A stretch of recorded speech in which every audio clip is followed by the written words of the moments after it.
আমি ওই ব্যক্তিকে জান্নাতের আঙ্গিনায় একটা ঘরের গ্যারান্টি দেই যে ব্যক্তি তর্ক করার সময় নিজে হক এটা জেনেও সে তর্ক থামিয়ে দেয়। অনেক সময় হয় না, অনেকে পায়ে পাড়া দিয়ে ঝগড়া করতে আসে, এরকম আছে না নাই? আপনি চুপচাপ দেখবেন একটা বাজে কমেন্টস করতেছে, আবার কমেন্টের নিচে কমেন্ট, আবার গালি, হ্যাঁ আছে না এরকম? বিষ্ণু বলেন নিজে হক এটা জানার পরেও আর যাতে তর্ক না বাড়ে, যে তর্ক থামিয়ে দেয় জান্নাতের আঙ্গিনায় তাকে আমি একটা ঘরের গ্যারান্টি দেই। ওয়াবিবাইতিন ফি ওয়াসাতিল জান্নাতি লিমান তারাকাল কাযিবা ওয়া ইন কানা মাযিআন। আর ওই ব্যক্তিকে আমি জান্নাতের মাঝখানে একটা ঘরের গ্যারান্টি দেই যে ব্যক্তি কৌতুক করার সময়ও মিথ্যা পরিহার করে।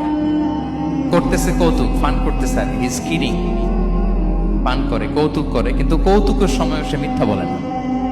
এই স্বভাব যাদের, তাদেরকে আমি জান্নাতের মাঝ বরাবর একটা ঘরের গ্যারান্টি দেই। এরপর বিষ্ণু কি বলে দেখেন, তিনি বলেন